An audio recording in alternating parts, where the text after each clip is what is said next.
اعوذ باللہ من الشیطان الرجیم بسم اللہ الرحمن الرحیم۔ سامعین، آج کی ہماری یہ نشست پچھلی 13 نشستوں کا تسلسل ہے، جس میں ایمان سے متعلق چند سوال جواب پیش کیے گئے، اور آج کی اس نشست میں اسی کا تسلسل بیان ہوگا۔ آج کی نشست کا پہلا سوال ہے، سوال نمبر 65، ایمان کی استقامت پرکھنے کا پیمانہ کیا ہے؟ جواب: اللہ تعالیٰ اپنے بندوں کی حالت ایمان جانچنے کے لیے انہیں مختلف مراحل سے گزارتا ہے۔ اس کی وضاحت اس آیت مبارکہ میں ہوتی ہے، جس میں قرآن حکیم فرماتا ہے کہ اللہ تعالیٰ اپنے بندوں کو 5 مختلف قسم کی آزمائشوں میں ڈال کر ان کے ایمان پر استقامت پرکھتا ہے۔ قرآن حکیم سورۃ البقرہ آیت نمبر 155 میں ارشاد ہے، اور ہم ضرور بے ضرور تمہیں آزمائیں گے، کچھ خوف اور بھوک سے، اور کچھ مالوں اور جانوں اور پھلوں کے نقصان سے، اور اے حبیب آپ ان صبر کرنے والوں کو خوشخبری سناتے ہیں۔ اس آیت کریمہ میں ابتلا و آزمائش کی 5 قسموں کا ذکر کیا گیا ہے۔ ایمان کی استقامت کو پرکھنے کا پیمانہ یہ ہے کہ بندہ ان تمام آزمائشوں میں سراپا صابر رہے اور متزلزل ہونے کی بجائے پورے اخلاص سے اللہ کی طرف رجوع کرے۔ سوال نمبر 66، استقامت کی پہلی آزمائش سے کیا مراد ہے؟ جواب: استقامت کی پہلی آزمائش الخوف ہے، جو زندگی کے ساتھ سائے کی طرح لگا ہوا ہے۔ زندگی میں طرح طرح کے خطرات، اندیشے اور خوف سر پر منڈلاتے رہتے ہیں، جن کے ذریعے انسان کو پوری زندگی آزمائش اور امتحان کی بھٹی سے گزارا جاتا ہے۔ یہ خوف گوں گوں اندیشوں اور خدشات کی صورت میں انسانی زندگی کے دامن گیر رہتے ہیں۔ مثلاً کبھی جان جانے کا خوف، کبھی مال و دولت چھن جانے کا خوف، اور کبھی اولاد ہاتھوں سے نکل جانے کا خوف، یا یہ کہ ان کے مستقبل کا کیا بنے گا، عزت و آبرو کیسے محفوظ رہے گی۔ خوف کی ان تمام صورتوں اور شکلوں میں یہ دیکھنا مقصود ہے کہ اللہ تعالیٰ کے ساتھ ہمارا تعلق اور لگاؤ کیسا ہے، اور ہم آزمائش کی مشکل گھڑی میں بھی اپنے رب کو کس طرح مانتے ہیں۔ خوف کی ہر حالت میں اگر ہمارا تعلق باللہ قائم و دائم رہا تو ہم بحمدللہ اس امتحان میں پورے اترے۔ سوال نمبر 67، استقامت کی دوسری آزمائش کیا ہے؟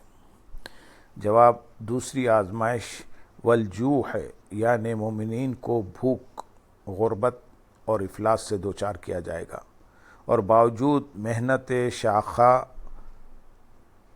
اور تگ دودھ کے وہ فاقہ مستی اور افلاس کی زندگی گزارنے پر مجبور ہوں گے۔ یہ اس لیے نہیں کہ معاذ اللہ تعالیٰ کو انسانی ضروریات کا علم نہیں، یا اسے اپنے بندے سے کوئی عداوت ہے، بلکہ اس کا مدعا تو صرف اپنے بندوں کو آزمانا ہے کہ وہ حالت خوف میں بھی اللہ کے ساتھ اپنا تعلق کس طرح استوار رکھتے ہیں۔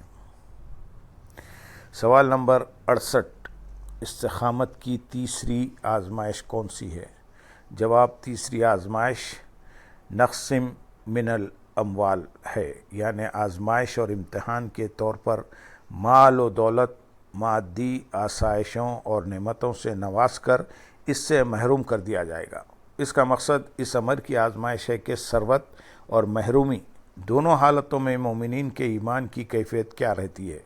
کہیں ایسا تو نہیں کہ مال چھن جانے کے بعد وہ اللہ کی ربوبیت کا انکار کر کے غیر اللہ کی طرف رجوع کرتے ہوئے اللہ وحدہ لا شریک سے اپنا تعلق ہی منقطع کر ڈالیں۔ سوال نمبر 69، استقامت کی چوتھی آزمائش کیا ہے؟ جواب: چوتھی آزمائش الانفس ہے، جو زندگی کے کارزار میں کبھی جانیں ضائع ہونے اور اموات واقع ہونے کی صورت میں، اور کبھی جان کو مختلف بیماریوں اور تکلیفوں کے مراحل سے انسان کو گزار کر آزمایا جائے گا۔ اس کو پرکھا جائے گا کہ موت سامنے دیکھ کر وہ زندگی کی تمنا کرتا ہے یا اپنے خالق و مولا کے حضور ملاقات کی آرزو رکھتا ہے۔ اس طرح نزاع و جان کنی کی حالت بھی آزمائش کی گھڑی ہوتی ہے۔ سوال نمبر 70، استقامت کی 5ویں آزمائش کون سی ہے؟ جواب، آخری آزمائش الثمرات سے مراد اولاد ہے۔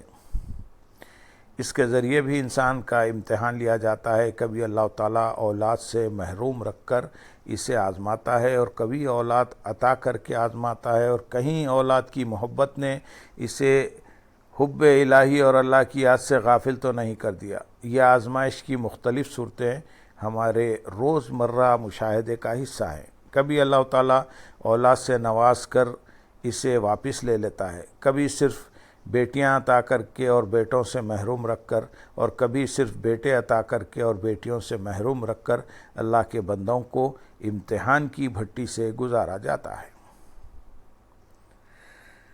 سوال نمبر 71، ایمان کی شاخوں سے کیا مراد ہے؟ جواب، ایمان کی شاخوں سے مراد انسان کے مختلف اعمال ہیں۔ انسان زندگی کے کسی بھی شعبے سے تعلق رکھتا ہو، اگر وہ شرعی اصولوں کی پاسداری کرتے ہوئے نیک نیتی کے ساتھ اپنے فرائض سر انجام دیتا رہے تو وہ اللہ کا قرب حاصل کر سکتا ہے۔ اسی لیے ارشاد ربانی ہے سورۃ العنکبوت آیت نمبر 69 میں،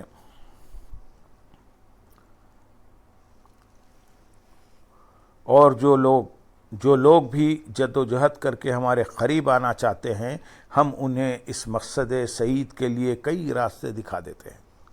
واضح ہے کہ اس آیت میں مجاہدے کرنے والوں سے یہ نہیں فرمایا گیا کہ ہم انہیں ایک راستہ دکھاتے ہیں، بلکہ کئی راستوں کا ذکر ہے، جس سے ثابت ہوا کہ زندگی کی بے شمار راہیں ہیں اور ہر انسان اپنے لیے اپنے حسب حال کوئی راہ عمل متعین کر سکتا ہے۔ حضرت ابو ہریرہ رضی اللہ تعالیٰ عنہ روایت کرتے ہیں کہ حضور نبی اکرم صلی اللہ علیہ وسلم نے فرمایا، ایمان کی 70 سے زائد شاخیں ہیں۔ اس کی سب سے افضل شاخ لا الہ الا اللہ کہنا ہے، اور سب سے ادنا شاخ راستے سے کسی تکلیف دہ چیز کا کاٹنا، پتھر، نجاست وغیرہ کا ہٹانا ہے، اور حیا بھی ایمان کی ایک شاخ ہے۔ اس حدیث سے یہ بات ثابت ہے کہ ہر شاخ اپنی جگہ نہایت اہمیت کی حامل ہے اور نتیجہ خیزی کے اعتبار سے برکت کے باعث اور قرب ربانی عطا کرنے کی موجب ہے۔ اللہم صلی علی سیدنا محمد وعلی آلہ سیدنا محمد وبارک وسلم، وآخر دعوانا ان الحمدللہ رب العالمین۔